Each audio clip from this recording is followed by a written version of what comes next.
to another episode of the Mere Mortals Meanderings. We're live here on Sunday, 7th of December, 9 a.m. in the morning. You've got Kyron here. Got Juan on the other side. And today we're talking all about secrets. Shh. We're divulging the secrets of the art world. Don't tell anyone.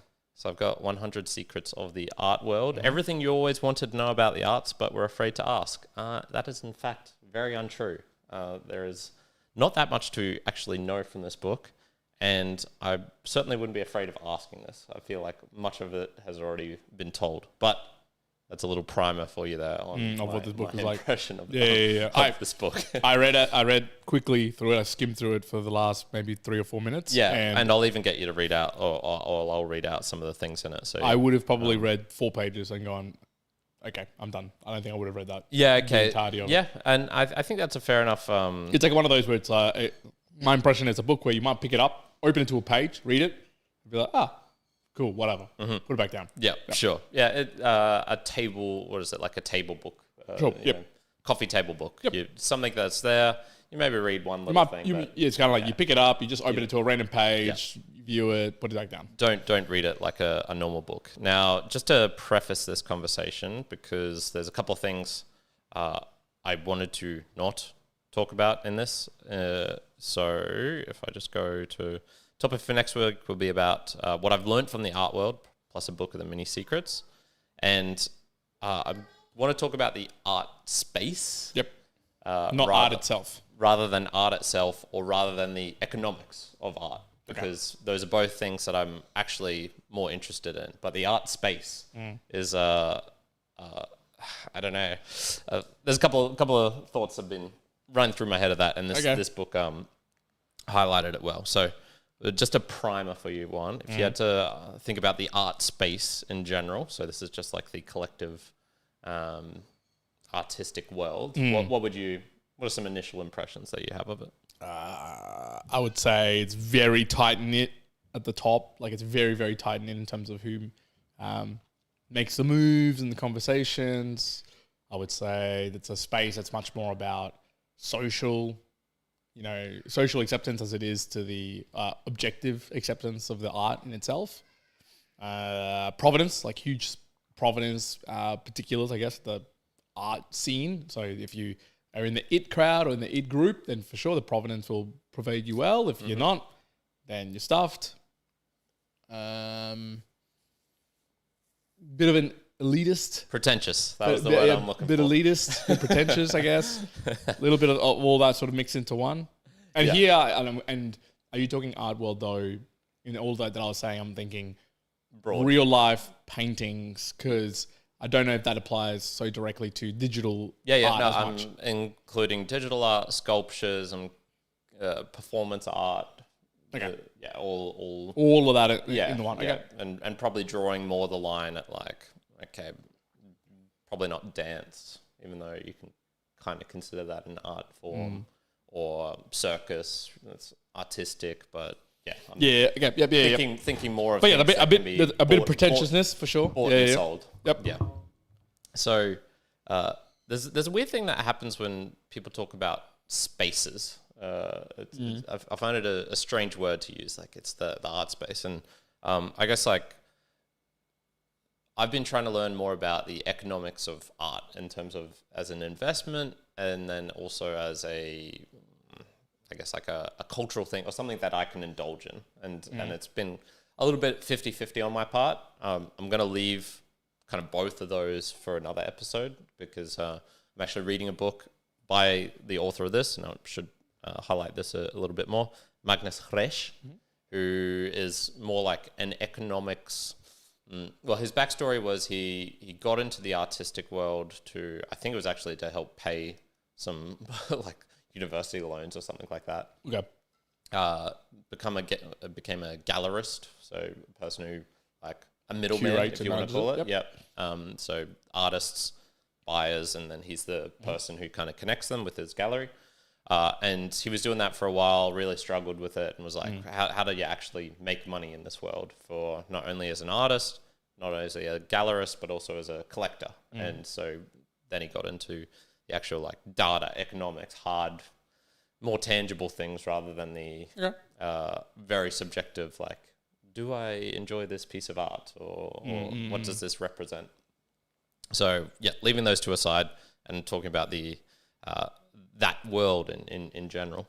And so this book, 100 Secrets of the Art World, I think encapsulates a lot of what this world is about. So, it's by artists, by museums, auction houses, art fairs, art institutions, biennials. I don't even know what that means. It's art like media. Gatherings. Okay. Sure. Yeah. And by curators, gallerists, and collectors. So there's a whole bunch of names here, which probably means something to many people. Yep. The only one I really know is Larry Gagosian. I've heard of him before. And then a bunch of these Tate Modern, Museum of Modern Art, etc. Guggenheim, the Met. Yep. Correct. But have you heard of Zaha Hadid before, one?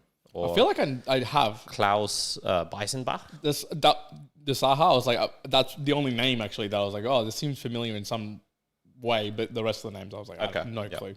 So this book essentially was like, I think he messaged all these types of people and was like, hey, what are some secrets of the art world? And I guess this could be an encapsulation, this book, of the art world or art space in general. And I think maybe we'll focus that on the first part of this, and then afterwards I can draw some comparisons to like other spaces or worlds. Because I've had a couple of experiences the last couple of days which actually highlighted that. So, there's a whole bunch of things in here.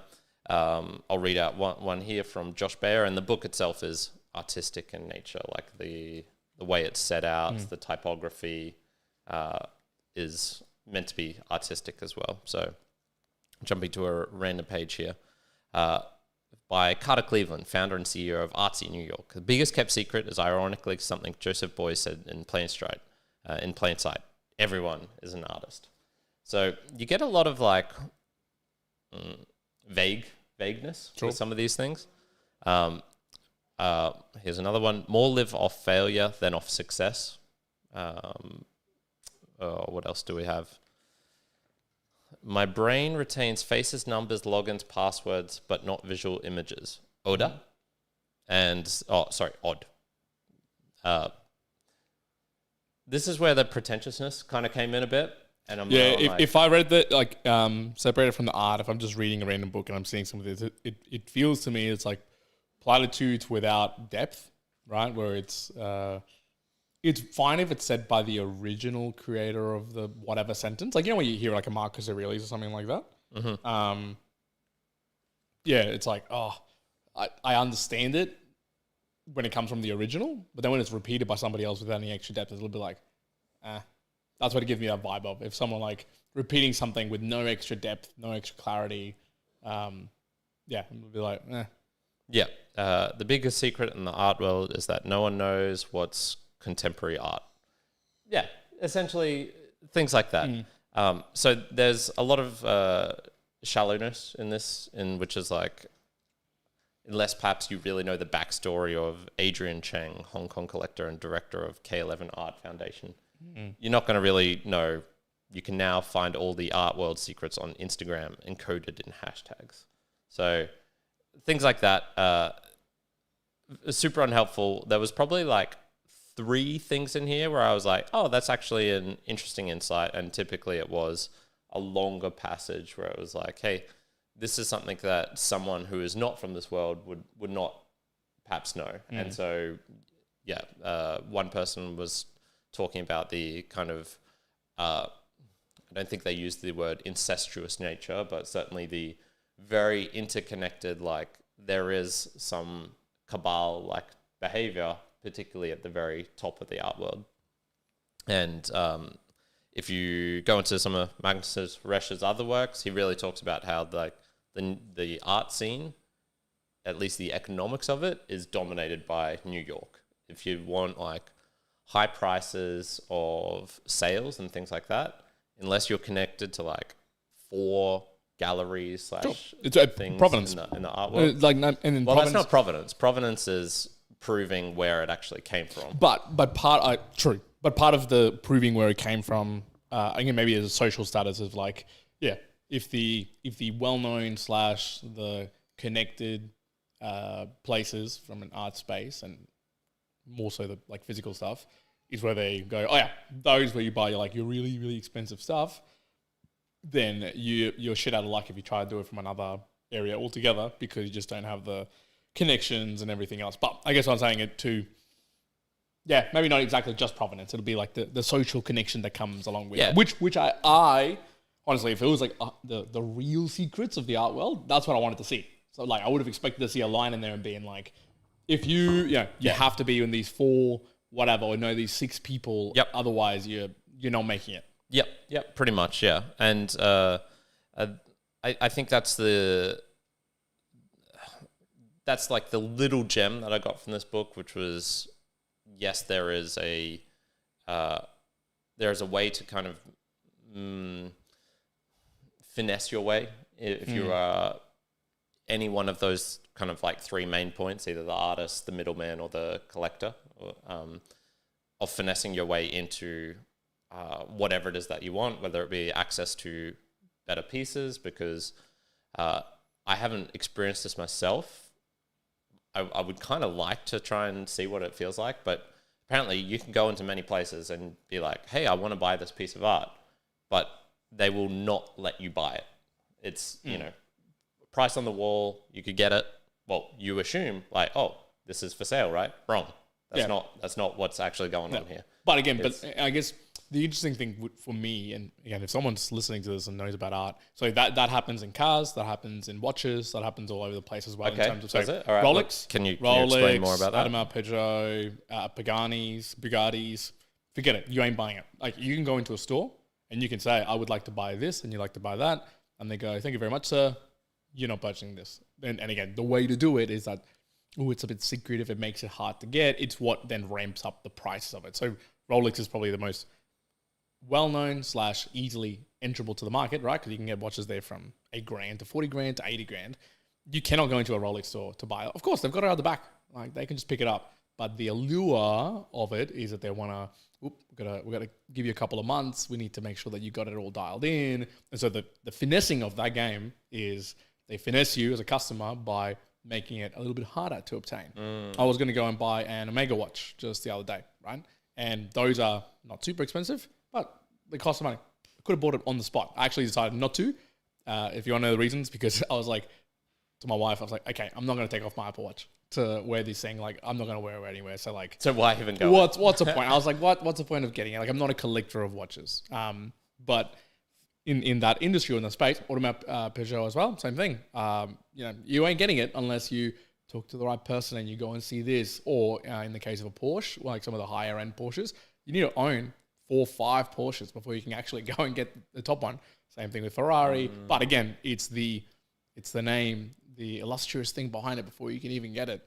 It's also to do with resale factor. And I think in the art world, it might play out, but I have no clue about that, in that they don't want to sell a car that's quite a lot of money to someone who will then flip it around really quickly because it devalues the name of the product. They would basically want to be like, no, we're not. They actually go in car spaces. We are not going to sell you another hypercar, no matter how much money you give us, because if you resell it, it's going to make our brand look bad. So I don't know if in the art world they do that. Yeah, that probably strikes true a little bit. Yeah, there's like if something gets passed on hands quite quickly a lot, it kind of devalues it in itself. But if it's like, oh, it's been held at the Met for 20 years and whatever, sure, it gives more value. So I see that happens in other industries, maybe like adjacent to art as well, in the fact of like they won't let you just pay for it, even though it's readily available. So there's aspects to that, I guess. Yeah. I think that's a really good point. A couple of other ones here, and this one I actually take more seriously because it's actually the former director of the Tate Modern. I feel if someone's like not still got skin in the game, they can open up the taps. Yeah, so he's like, until recently, the art world lived off of secrets. Such was first and foremost a matter of control of information. Whoever controlled the information was kind of in power. With the advent of so many different players, both dilettante and professional, and not least social media, that era is now well over. There are almost no secrets left, or better, they are shared in a second. What stays is the desire to control and the hunger for power, whether symbolically or financially. I feel that probably describes like a nice chunk of the art space, which is, when you get into these positions of authority, there is this. It is a power game. I think one of the people in this book had a pretty interesting story where he was like, I took over. It was the Art Basel director, or one of the guys who did that, and he was saying like, when I first joined, I was given like control of the direction of Art Basel. Where's that going to go? How are we going to organize our events and things like that? But there was this kind of like committee which oversaw it, and he was wanting to take it in this kind of, new direction, bit more off the wall, perhaps more locations, things like this. And this committee was like, no, you can't do that. And the overall owner of the Art Basel, so his employer, who also employed the committee, was too scared to like disband them or put his and like say no, this is the new guy, he's in charge and you have to follow what he says. So the guy was like, all right, well, basically what I had to do was like, when all the committee members were on holidays, when my boss was on holiday, I drafted a whole bunch of things effectively dismissing the committee, gave it all to his boss's deputy, and this dude just like signed all of it, and then they all came back from holiday and found out they'd been fired, essentially. So I was like, okay, well, all right, this is the kind of things you don't really hear about the art world, where it's like you think it's like, oh, okay, we're about exposing, more, and this is from a gallery's perspective. We want like representatives of different types of art and, underserved communities, or African American art hasn't been, or African art hasn't been shown widely. But then there's all of these fucking other games, which are just like ridiculous power control sort of things going on. It's like, yeah, all right, that's a bit strange. Another one here, who was Ingvild Goetz. I'm truly concerned whenever famous artists are revered to such an extent that an encounter with their works is devoid of critical opinion. Sadly, time and again, that is the case within the art world, which is also getting to, I think, a point where it's, if you hear Picasso, it could have been one of his like drunken, hazy, shittest pieces of works. But if it's Picasso, it's like, dang. That's Picasso. It's elevated. It's like, that's amazing. Got to jump into it. So, there's quite a few things in here. The funniest one I saw was this artist who, they basically were just like, the biggest kept secret in the art world is like, everyone's a phony, or like there's so many like grifters and phonies, including most of the people, or like many of the people in this very book or something. I was like, damn, that's a bold one to put into writing. Well, I just think, again, we're like, I don't know if they'd outright sort of write it into a book, but I would tend to agree in that I feel like you read all these quotes and you have the conversations at a gallery, I would assume, and people are talking about the artist or what's being created on the painting, and it illustrates this. I do wonder if the phoniness is that, look, underneath those layers, there are, I'm sure, a few percentage that subjectively do care about objectively do care about the art. They do think it is beautiful. It does express to them certain things, and for that they value it.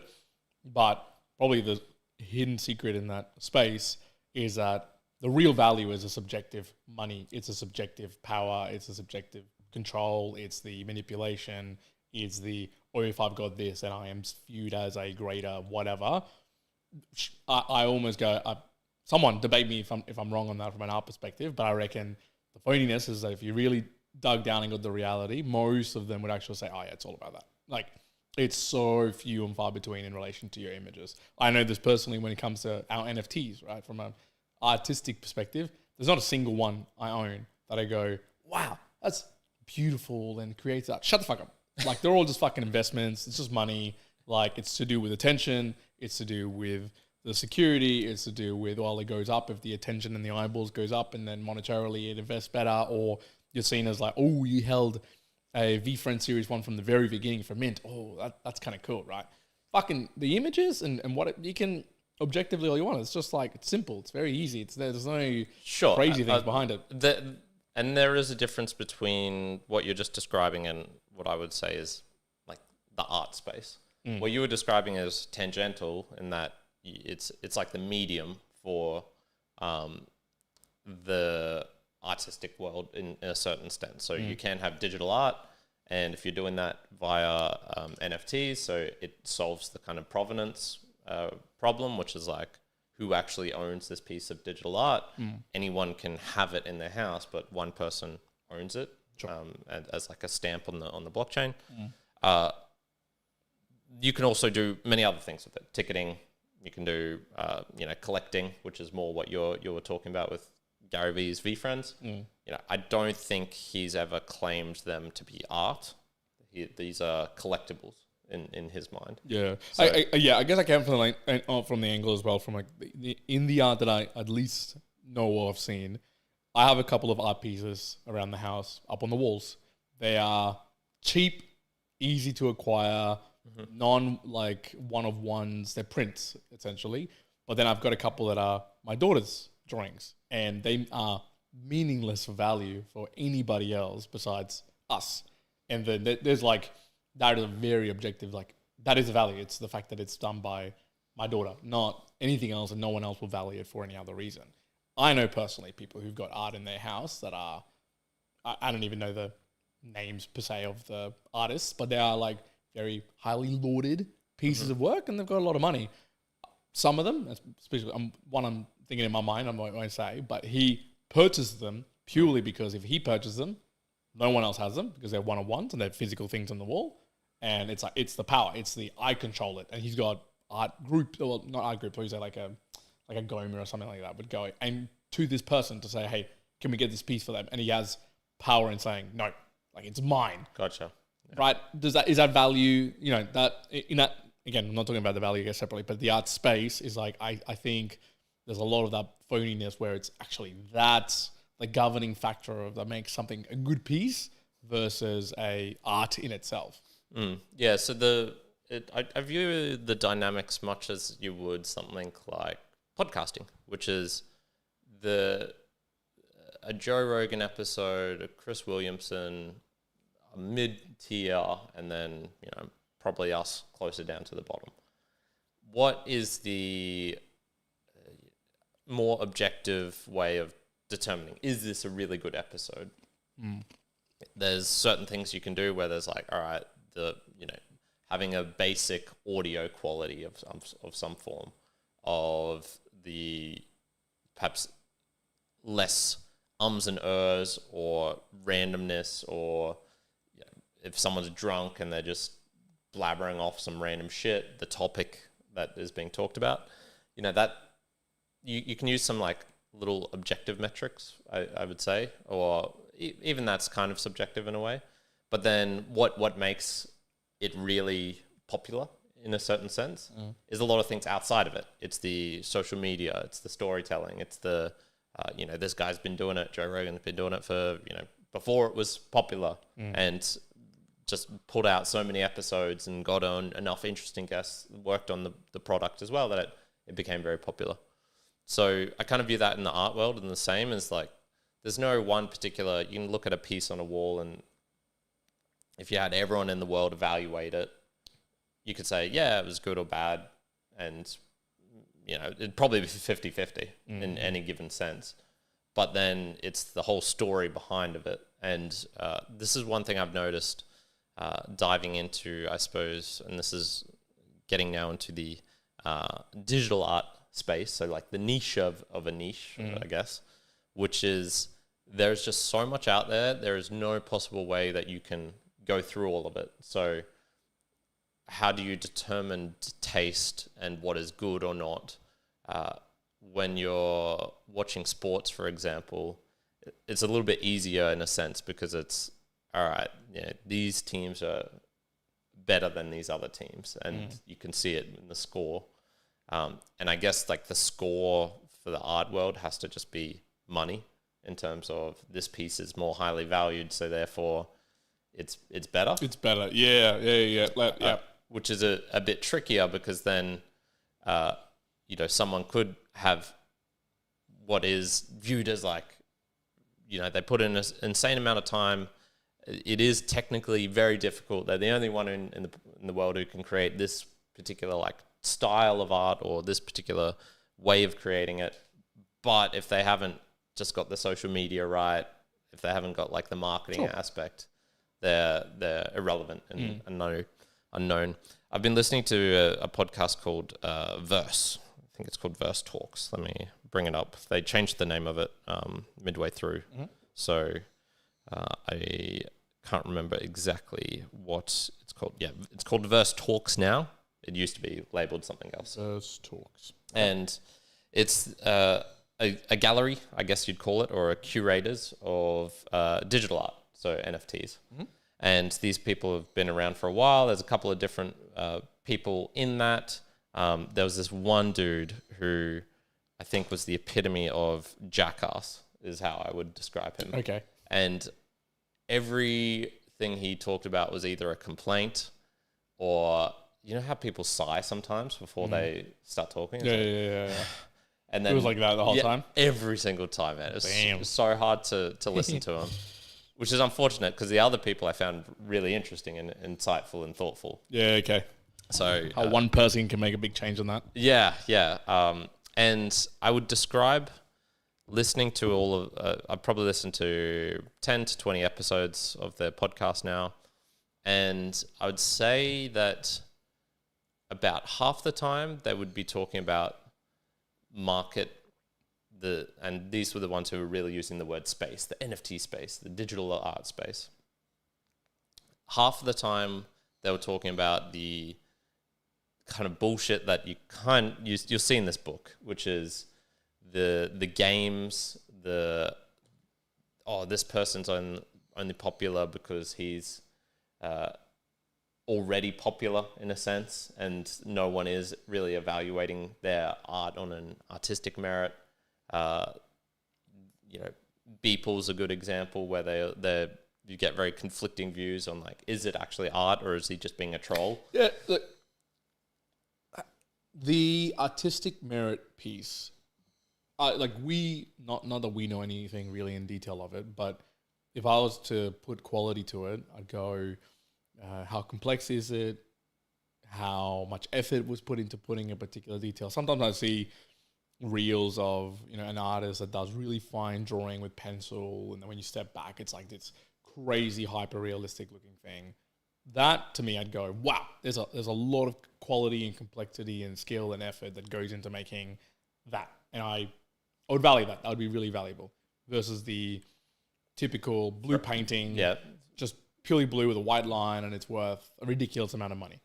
Again, when I do that, I go, maybe there is complexity in there of some kind that I don't understand, but for the most part, it doesn't seem as complex as this or as much of effort. And so art from how I would see it from a quality perspective is that, but I wouldn't lie in saying that part of the story of either the artist or the art piece would change dramatically what I think about it. So it could be mediocre, but if you find out that it was a 14-year-old girl that drew this painting in the middle of a war and they did it with spare bits that they had to create it, okay, obviously it influences behind with the story, but I would say it still sticks to the art piece in itself.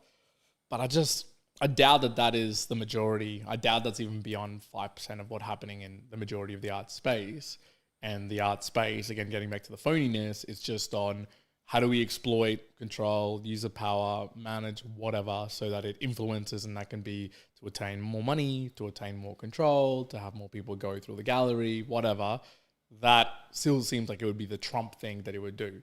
To give you an example, I've been thinking of swapping around the podcast setup that we have here, where you can't see it on the camera right now, but the couch would be on the opposite side against that wall. Okay. And this table here that we've got in front of us that has our lights and cameras would be here in the middle, actually, which is not sort of placing, right? But it actually makes it so that the background is this white wall, and we've got all the light because we currently have sort of a left-facing light coming through for us. Okay. And it'll just make it a little bit different in terms of its light proposition. But the one thing I've wanted, and I've looked at this in the past on and off a lot of times, is an art piece. In fact, so Karen can probably see it, an art piece right there. So it would be sort of behind us. Sure. If you're seeing this podcast right now, there would be an art piece behind us. Just personally, it would be fun. 3 meters by Like an art piece would probably be 3 meters tall is wide, this? a meter long. So I would want it to be like 3 meters wide and a meter tall, basically in size. For me, if I was looking for something like that, again, my value would be, okay, something meaningful, something quite fun that I would see. I've looked at getting an art piece done for it in particular, but it's hard to I almost want to just find something as opposed to ordering something to be made, right? And so to me, I go, okay, that's because it's personable. I don't care that it's going to be resold. It's not for anybody else. But I think that is I don't see that as being the general way that people approach art in the art space. Yeah. Tricky. That's a tricky one because I would say neither of us are particularly involved in it. I'm taking some burgeoning steps into it, starting to go to some real life galleries. I've been buying digital art for the last year or two. So I wouldn't 100% agree with that statement in that because there are certainly many people. The other half of the podcast, the more positive aspect of it is where I would say, yeah, they're not talking about the money side of things. They're not talking about debating whether an artist doing this many pieces and releasing in this manner is better than this one, or whether gallery owners can buy their own art that they're selling because, conflict of interest, or like they're trying to hype up their own pieces or that they're selling, or things like this. The other aspect is more them talking, okay, I bought this stuff because I want to help support this artist. I commissioned this one because I really enjoy what they create and I wanted something for myself from them. And so there's plenty of things like that where I go, all right, there's a lot of merit to this as well, which is, they'll talk about things like one of the most, if not the most important factor you should consider when buying a piece of art is how does it actually make you feel? Do you enjoy it? Does it give you a strong reaction to it? If it's bland, if you see something and you're like, it doesn't make you feel anything, then that's probably a sign that you shouldn't acquire it or own it. And if you're doing it purely for financial purposes, it's risky. It's risky. So yeah, I think we'll leave it there for the moment. Do the Boostagram Lounge, and then I'll talk a little bit about some how would I describe it? Being involved in other spaces and misconceptions that people can have about it, because we're probably making a whole bunch of misconceptions. Probably. Boostagram Lounge, we have no boosts come through. No boosts. Let me double check. Also, I forgot to put this on for last week, so let me confirm. Maybe Juan can do a make good and put it on. Just check Fountain as well once you're doing that now. Yeah, I'm jumping onto Fountain now. So for those who don't know, this is the section where we nothing that I can see extra. Say to everyone, thank you, much appreciation for helping to support the podcast, and you can do this in many different ways. But financially speaking, you can either go to the Stand Store link that Juan has got up, and I don't know, you can purchase something from Juan from there, I believe. You can. You can send us in a PayPal, or you can jump onto a podcasting app like Fountain and support us directly within the app. Didn't see any coming through this week, so stream came through. Streaming has come through, but no direct boosts have come through. Chuck Swift beanie not coming on for me. Goes away. So a couple of people have come up to me in the gym recently, and typically they say like, "Oh man, you must do like calisthenics, right?" Because they'll see me doing handstands. Sure. And I think this is where I could say, there's I'm in the calisthenics space, or I'm in the handstand space, or perhaps a circus space, because I hang around with, people who do those sorts of things. Sure. Like some of them, circus less so, although I have hung around with, I guess, people who do pole dancing, dancers of various sorts, and I guess you'd call them some musicians, things like that. And certainly people who are really into handstands and also calisthenics. And each of those, I would say, is a separate niche. But someone from the outside just looking in would just be like, gymnastics or like calisthenics. And it can be a bit of a struggle to describe like the differences between them as well, because typically I'll say like, nowadays I just say, yeah, calisthenics, but I focus on handstands. Whereas I probably the most accurate thing would be to say is I'm really into hand balancing. That's my thing, and not in the performing aspect either of it. And if I was to get even nicher into it, I'd say I'm really into the isometric part of hand balancing. So doing one arms, but not kind of like moving your arms and things around, but just like holding it as still as possible. Yep. And I think misconceptions just arise super easily from that. Another typical one, man, you must have been doing this since you were a kid. No, wrong, incorrect. That's I would hopefully be a lot better if I was. Yeah, I've a kid. Yep. And I wonder if we're just doing the same thing with the art world. We're not in it enough to know some of the nuances. So observations that we make from the outside, yeah, we can have some input, I guess, but unless you're really diving into it, unless it's your full-time job in a way, there's just things that you can't understand or won't understand without spending enough time in it. So I would look at something like, and a book I read a long time ago is called Chasing Aphrodite. And it's basically this book about this, I think it was a marble like a marble bronze, can't be both, a marble statue or busk of a Aphrodite, and it was taken from it was found in Greece or some archaeological site, and it's like, oh wow, this is like historically really important. And then this piece got shipped off to many different places, and eventually it's like this whole story of like, oh wait, one, is this actually real or is this just a really good forgery?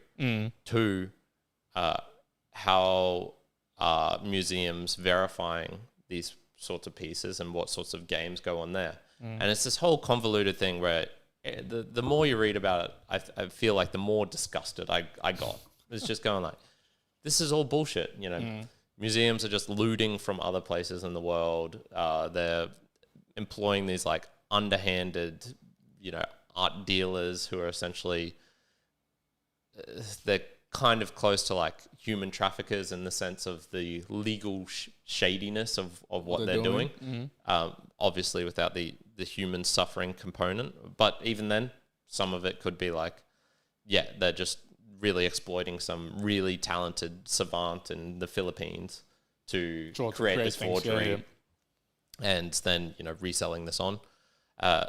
And that book just made me go like, fuck, this is disgusting. But if someone was really in that world, they would probably be like, okay, yes, that story is, but there's certain reasons why you need to have dealings with these types of people who are a little bit underhanded, because there's so much taxes or something that you can't, it's, what's worse, dealing with the government or dealing with this underhanded, slightly shady person? Well, it's like, all right, well, if you put it in that context, yeah, maybe the slightly shady person is the better thing. The lesser of the evils.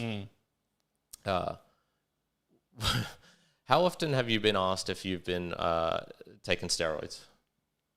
So many times. Times. In fact, I know you're telling me about the hand balancing thing. I was just like, I went to go get a massage on Thursday, and during the massage, unfortunately, this donkey just would not stop talking the entire time. Like, he talked the entire time. And like, I don't like people talking haircut, massage. Don't talk to me. My brother don't was talk to me. Talking about the haircut, and he's like, a good haircut person will just shut up. Yeah, don't talk to me. Not ask me a question. Exactly. So in this massage, I was talking all the whole time, and it was a non-stop barrage of, oh, how do you do this to get this? Are you a bodybuilder? Oh, I trained this. Like, what would you do in my situation? Is there food to the training? Is there any enhancements? What do you need to do? Right, just like over and over, and I was just like not prompting anything further apart from just answering the question. Sure. So again, it's like to the same point of if I'd really cared for speaking back about it, he was saying about bodybuilding and getting big. I can't even try to say like, I'm just more like I'd run more than I do gym. I run more than I do gym. I do other types of movements. Yeah, you want to get this big? Run. And you could generalize it as more, hey, you care about fitness, kind of like saying, you care about art. But yeah, I can see how there could be such little parts that you could potentially take and you only really know until you get into the space and go, oh, actually there's this like microcosm of this. And yes, there's all the trouble about taxation implications and financial issues, and then there's a power control. But actually there's a group over here that really cares about the story and the art and the piece. And so maybe, we don't see that because we're just not as deeply embedded in it. I do have another example though, that we were at a charity event, and as part of a few charity things that they were giving away or selling, there was 3 art pieces. And at least to me, objectively, there was one that was kind of cool, but not my taste, and that one sold fine.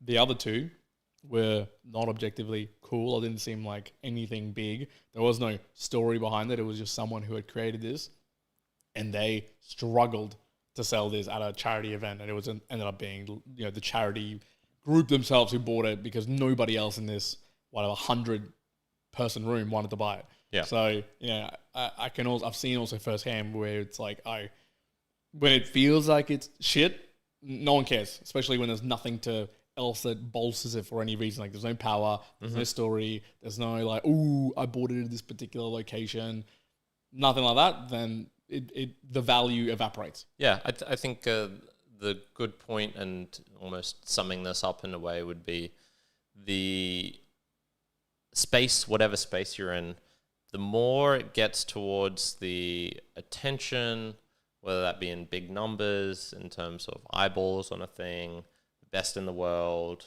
etc., etc., that's when it becomes distorted.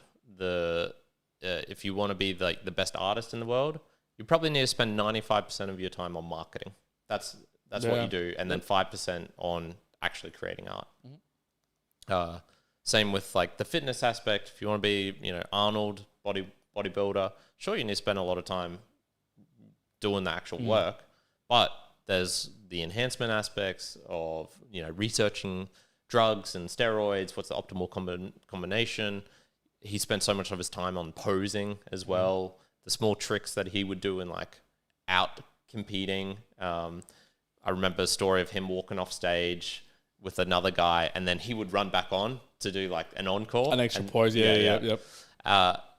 And I think like the more you go down into, I guess, like the middle level, where perhaps there's not as much money involved, where there's not as much attention or time or interest in a thing, that's when it's perhaps closer to its purest form, in a sense, where it's like, the average person in the gym just working out really hard, or like, I'm not trying to be a professional athlete in the sense of making money from it, but man, do I spend a lot of time trying to like perfect the craft and achieve something which I have as like a long-term goal, and I think would be really amazing.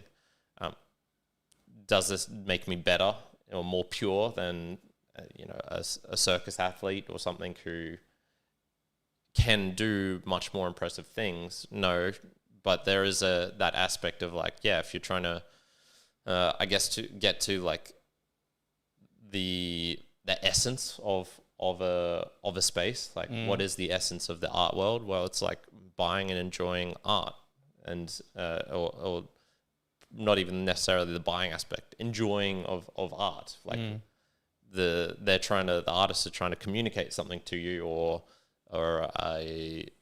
explain something, or highlight an injustice, a justice in the world, the beauty of certain things.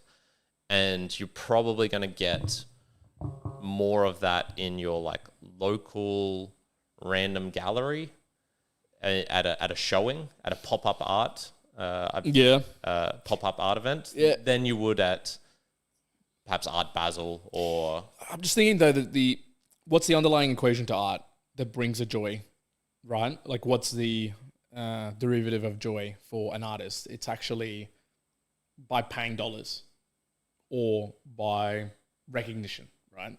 Can you think of something else? Like, say, No. If you were an artist, Yeah. what's a derivative? Yeah, you can get joy from the creation of it. I would say the creation. If it's for nobody else but just for yourself, then creation, absolutely. I can see there's that pure joy that comes from the doing. Wonderful. But if you then take the next step forward of, okay, it's art for putting it up for someone to acquire, I can't see any other derivative but it being it being determined by the money or the amount of people that go see it. Yeah, I suppose they could be like, I want art to affect someone in a certain way, and it like doesn't necessarily mean that more people being more affected in a certain way is better. I think you can have ones where it's like, oh, I'd love to create this piece of art for a certain community, for example, and it's like a representation for that community or a focus point for that community to rally behind, to give them hope or faith in or something like that. I think there's plenty of reasons where an artist, and probably, most don't do it for the, we're not doing this for the financial gains, doing the podcast. And the vast majority of podcasters don't. They do it for fun, hanging out, being able to connect with other people, perhaps getting some stuff off of their mind, which they couldn't have had before, explaining concepts, because doing that in person with someone, bouncing off ideas. There's a whole different bunch of reasons. Are we a purer podcaster than Joe Rogan? In a certain sense, yes. He's just more successful in another sense. Yeah. I guess the struggle. But both of them are true. We're both in the podcasting space, the podcasting world. His world is just very different, and I think when you get to a certain level, it becomes different, and you start playing a different game in essence, or it's like the. I guess I just saying I would probably, it'd be cool to know a lot of more artists who are doing it not for a financial benefit, like that. If you know someone point me to someone who's doing art not for the financial benefit of it, or for the ultimate goal of becoming more well known for their art. If there's artists out there that are doing, and I'm not talking about someone who's doing it on the side for fun, because that's very different. If you're doing it as I want to become really great as an artist, but then your end goal is not to then be more recognized or for financial benefit. That's a very interesting dynamic that I would love to see. I don't think I've seen an example of that. Yeah, it's because even when you're talking about like what I had in my mind is when you're saying like, oh, doing it for a community, and maybe it's like a mural or it's like a painting that they can do. Part of me thinks like, yeah, but they've got paid for it.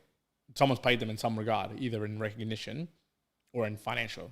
So will it be? Would the art world be exactly the same if all of a sudden it just dropped out that when you put out your art, it's kind of like a Banksy style where no one will know who you are. And, well, not in Banksy style, but if then overlay as well, it'd be like, and there's no finance to this. You can't sell it. There's no money that you can get. It's purely for the entertainment and the creation and the joy that you just get purely from the piece. I wonder how much that would change the keenness of maybe artists to create a thing. I did know someone who was a good drawer, a good painter, and she exclusively was like, I'm doing this for money. Like, I'm doing this because I'm a good artist. I became really good. And I want to make pieces for people. I want to make money from it. I want to become this a full-time job. Sure. So I wonder if in that example, if it's like, what if people you can give it to people and they'll find lots of joy, but you won't get paid. Maybe they'll give you enough money so you can create the piece. So maybe it's a fraction of what you do, but you still have to put in the effort. Would there be, what percentage of people would kind of go, well, I'm not doing that? Yeah, I would almost say that everyone is like that, and then just the money aspect just comes into it. You can't avoid it in a certain respect as well. So the more you do something and get better at it, the more that just forces its way in, even if you don't want it to. And I think there's plenty of stories of people who... I don't know if that's exactly right, though. I don't know if it always has to influence in the... Your artist friend, what was the reason she did art in the first place, or drawing? She liked it. She enjoyed it. Yeah, so I think like that's probably always the starting point, and it's very, not always, but 99%. There are certainly grifters of people who come in and just be like, I'm going to do it to make some money. We saw it in the NFT craze of 2021. There was people coming in who are like, I'm an artist, I do this. And they made a bunch of money and then just disappeared. Sure. So it's like, all right, well, obviously you're not still doing it. So the money was the most important aspect. I mean, you had like celebrities doing it, like Kevin Hart, and you had other like giant players coming in doing NFTs and being like, get my NFT for this, whatever. And of course, there was tons of people who were doing that. The example I'm kind of thinking is, and I don't know if you could, it's like tangential, I guess. Music. Would you say music is art? Maybe some people would. Maybe some people would be slightly different. I would. Mozart. So Mozart, when he was growing up, him and like his older sister, was really good as a pianist, and his dad was also a composer. And as he was growing up, he was just a gifted, really prodigious, hardworking kid. And dad was like, "Hey, I can get these guys to, like, my kids to be able to pay the bills and make some money by doing whatever. They traveled throughout Europe. They got back to their hometown.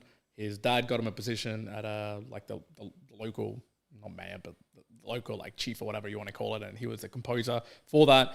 And Mozart was like, hey, yeah, I'm doing here for the money, but I hate it because I want to go and do this other thing, which was in relation to creation of music. And they went to Venice, and then he basically told his dad, like, piss off. I'm not going back home. They disowned him, and then he like worked like a crazy maniac, died kind of young, but he created all this art, all this music that people to this day are like, wow, he was freaking amazing, but he wasn't doing it for the money. He was like, no, I've got this thing within me. I have to create all these various things because I find this joy. And he died, I'm pretty sure, not very rich, but just had created all of these various things before he died. Yeah, sure. Now, but what I'm saying in that example is in the art world, sure, I'm sure there's an equivalent to that, like that. Van Gogh, yeah. But again, the percentage of that is so low in the art, like in this art scene as a global thing. And it gets me back to the point of the phoniness, where I think it's, yes, there's a few individuals like that, maybe a couple of percentage of all of the art world, but the rest are phonies. The rest, if you really looked into it, and they say like, okay, cool, you get no money, you're just doing this purely for joy, no recognition, your name's taken off it, you're going to still do it? I reckon a lot of them would just go, nah. What percentage would you put that at? I reckon 95%. I think that's too high. I think that a lot of people would still do it, but obviously they couldn't do it to the same extent. So they'd still create things, but the realities of also life and having to work a job and stuff would restrict time, for example, so they wouldn't be able to create ridiculous big things or spend all their time on it. True. I'm a bit less cynical in that respect, and I'd say I'd say the majority would still create, and that the amount of grifters, i.e. people who do it even though they hate it or it's purely for the money aspect, is less. Much like if you were to take Instagram influencers or fitness influencers or people like that, I think a lot of them would still stay in shape even if they weren't able to make money from their body in essence. Yeah, for sure. But yeah, would they be as in shape? No way. Like they'd have to like work a fucking job and can't and you know, be sitting on their ass a whole bunch of time in front of a computer and things like that. So yeah, all of these worlds, I guess, they're complex and I feel get distorted at the upper echelons where other things get involved, which make it strange, counterintuitive behaviors, things that you might even be like morally like, that's a bit gross. But the actual creation, the idea, the inspiration of why people do these things, I think is that's a human thing. There's a purity to that of wanting to express yourself via art, of wanting to be fit and feel good and feel healthy and things like that. So yeah, that's secrets of the art world, secrets of the universe, secrets of podcasting. We've exposed much of it. A lot of random stuff in there, but yeah, some good things in the end as well. Yeah, I guess. I mean, I'm good to see something like that. Those sort of books are okay as books, right? This is not going to be very memorable in terms of the books that I've read, but it was a little bit of a talking point, which was good. So good on you. 100 Secrets of the Art World and I do like Magnus Resch. I find I'm reading one or two of his other books, and I'll talk about that in the future episodes. Good. All right, Mere Mortal Art. I think we'll leave it there. Again, if you want to support meremortalspodcast.com/support, you can send through a Boostagram. There's loads of links there that you can go and interact with as well. Yep. You can join us live like Cole has. And he says, tell me Kyron was involved with the Louvre robbery. I'm not all bald men are thieves, gangsters, and robbers. But he's not saying no. Yeah, he's not saying no. So where was I on the whatever day that actually September. Occurred? Yeah. Interestingly enough, they stole some art from the Louvre, and obviously it's worth a lot of money.